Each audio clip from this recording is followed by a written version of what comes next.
up, mate. Got cake, mate. Got cheese, mate. Got bread, mate. All right, we're back for some more WNBA talk, and let's start with the Indiana Fever. They were in a tight game last night and went down to the wire. But where the real drama is with the head coach Christie Sides and her decision to bench Caitlin Clark with only 5 minutes left. Okay, so I go ahead and say it now that I've been praising Sides the past couple at least this week, last week or so, with our previous YouTube videos that she's been doing a better job with her rotation. She's been switching things up, but I think she did a little bit too much overthinking last night. I'm not too sure what she was thinking, but it did not work out. So basically, what happened was the Indiana Fever made a comeback. They were down, made a comeback to tie the game with 5:49 left in the game. It was tied 69-69 against the Seattle Storm. Caitlin Clark gets benched for Aaliyah Boston. Aaliyah Boston, she's been having a pretty rough start to the season. Hasn't been good, and not only that, last night she was having her worst game of the year. But still, Caitlin Clark gets benched when at a tie game in crunch time. Was it for rest? Maybe we thought, I kind of thought she was going to come back in after like a minute or so. She'd be fine. They had all their timeouts left. So if she really needed a break, there's always time for TV timeouts, regular timeouts, but that wasn't the case. So while Caitlin Clark was on the bench, Seattle Storm went on a run, a 10-3 run, and making the game 79-72. And that's when Clark came back into the game at the 3:13 mark in the fourth quarter. So between then, it was a 10-3 run. Huge run. Is basically a 10-0 run because the Fever scored a 3-pointer immediately after Clark gets benched, and then 10-0 run right there for the Seattle Storm. So now, with only 3 minutes left, Clark and her teammates, who have been struggling offensively in this game, have to try and make a comeback. Tough to do, but guess what? They did it anyways. So they're down 7 points, and Caitlin Clark, she goes on a run with the team, although she did make a couple mistakes at the very end of the game. We'll get to that. But anyway, as soon as Clark comes back into the game, the Fever are able to go and score 11 points, and they go on their own 11-3 run, cutting the deficit to a 1-point game, down 84-83. At this point, it's a close game. Caitlin Clark makes her free throws, but the problem is they should have never been in that situation, and that's my problem with it. Yes, a lot of people online, Twitter, mostly on our page, follow us for more WNBA content. They're saying, well, she should have never dropped the ball. Did she turn the ball over at the very end of the game, last play of the game?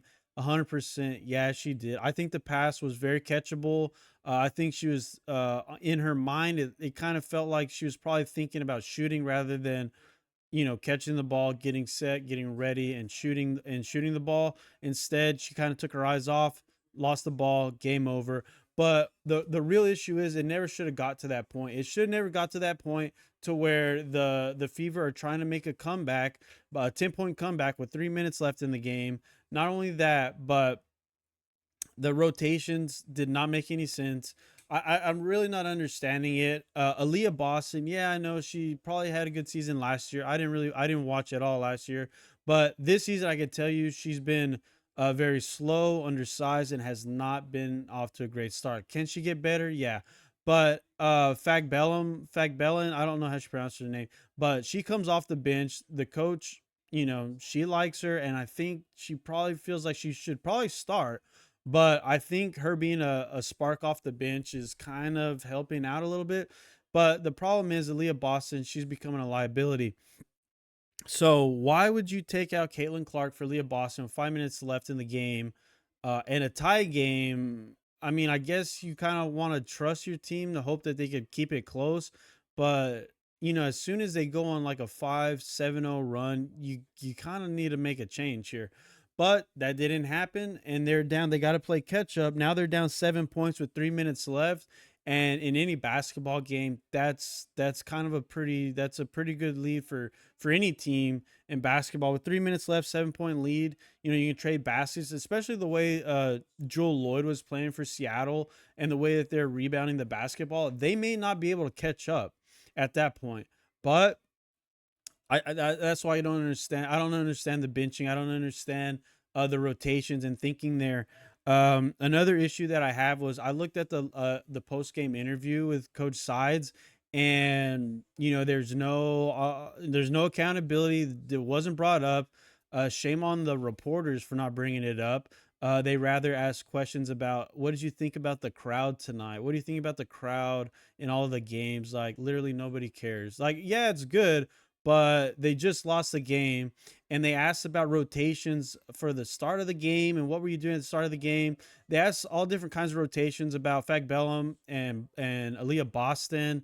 I don't I guess they don't I guess they haven't been watching. They cover the team, but they're not watching. Why should Aaliyah Boston be starting or getting more minutes in Fag Bellum? Like that makes no sense. So again, nobody asked the right questions, and she didn't come out and say anything and talk about it because it's pretty obvious. Anybody who watches basketball, knows basketball, or can read a chart can see that the team tapered off greatly, and then it spiked back up once Caitlin Clark back in the game, right? And I also brought up on Twitter last night that Joel Lloyd, she played 38, 39 minutes last night. She played basically the whole game. I believe Caitlin Clark played 31, 33 minutes, and people were like, well, she's more of a veteran, and Caitlin Clark, she's still a rookie and she's not used to these minutes and the physicality. Okay, like she's not used to it. Like this is the same amount of time, 10-minute quarters, and she was on a run to tie the game. I get it if you want to bench her for a possession and dead ball or something, you bring her back in. Okay, that's cool. But I mean, she sat for almost 3 whole minutes, and the opposition went on a 10-0 run. Like coaching wise, you can't do that. You have to put an emphasis on winning and an emphasis on your team. If you care about your team, you care about winning, you got to do what's right for the team. That literally didn't happen last night with Boston getting minutes. Her plus minus at the end of the game was -18. That's horrific. Like that's outrageously bad. And if they want to be treated, the WNBA wants to be treated just like the NBA. Like these are things that need to happen, conversations that need to happen, and adjustments that need to happen if you care about winning. Because just look at it like, just an example like the WNBA. Victor Wembanyama is one of the best players in the NBA, and the Spurs had a ton of fans at the beginning of the year, and that tapered off greatly towards the end of the year because there's just wasn't a good product to watch. Yes, Wembanyama is amazing, just like Caitlin Clark is. She brings fans in, but you want the team to win. The city, the surrounding areas, you want to see the team win. And you want to see the team try and win, which they kind of were the past two games against the Connecticut Sun. Again, some coaching errors. Aaliyah Boston, a little error. Maybe they win that game. Same thing last night. In my opinion, the Fever should be 2-3, which is a great record, seeing as how they played the Liberty twice, right? And they lost their first game against the Sun, who is a very good defensive team. I think they finished last or third last year. So a 2-3 record at this point would be a great scenario for the Fever. But instead, they're 0-5, and Caitlin Clark, yes, she's had a bad, not a bad, but a tough start to the year. Uh, uh, mainly talking about turnovers. 10 turnovers, 10 turnovers, I think 8 turnovers. And then last night, finally, the Fever as a team and Caitlin Clark cut down on the turnovers. They should have won that game. They got out rebounded at least by 10 rebounds, but they're an undersized team. Again, Aaliyah Boston, undersized. Fag Bellum, she's quick. She's tall. She has a great body for the post, and she needs more minutes. I'm sorry, Aaliyah Boston, you gotta figure some stuff out. But if the Fever are serious about winning games, these are the kind of things that need to happen. And a lot of people were calling for Christie Sides' head last night.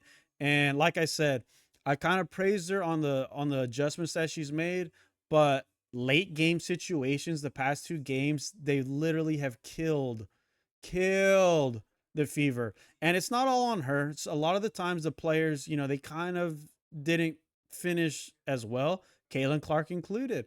A couple of turnovers at the end of the game last night. A block 3-point shot, a turnover to end the game. She missed 2 free throws. They lost by 2 points. If I'm going to call out Luka Doncic on missed free throws at the end of the game, then I'm going to have to do it with her too. So, yeah, make your free throws. Don't turn the ball over. And the thing is, they did all the right things last night, but the coach didn't put them in the best situation to win, in my opinion. So hopefully things will change, but um, things for Christie Sides right now, like I said, post-game interview, she didn't bring it up. Nobody asked her about her. No accountability on that end. If you want to take it seriously, you want to be taken seriously, you got to take winning seriously. And you may have to hurt some people's feelings and not giving certain players minutes, but at the end of the day, you're gonna have to try to win the game, because nobody's gonna want and I would imagine the ownership's not gonna want to see Caitlin Clark lose a bunch of games, and ticket sales go down, merch goes down, because those are things that eventually will happen. You'll have a new star that comes into the league. You'll have a Paige Beckers that comes into the league. There's other Madison Booker from Texas. Like, these players will come into the league, and before you know it, everyone's a Golden State Valkyries fan, or if Paige Beckers goes to the Valkyries, or Seattle, or Madison Booker goes somewhere else. Like, that's just the way it goes. So I think winning's important. Chrissy Sides has shown that this is her first year as a head coach, and it hasn't gone very well. It's early in the season, but I'm really interested to see how they move on from this, because her days may be numbered, because these are just elementary mistakes in game. And like I said, some of it goes on the players too. Like I said, Aaliyah Boston missed that easy layup. They've been turning the ball over like crazy, but the last 2 games where the improvement has been, they still didn't get the job done. And a lot of it was the coach put them in bad situations, especially last night. So we'll see what happens from here. Let me know what y'all think. Follow, subscribe, and check us out on Twitter for more, especially the website. We got WNBA content basically every day, as long as there's games on and videos like this. So let me know what y'all think. Subscribe, and we'll talk to you later.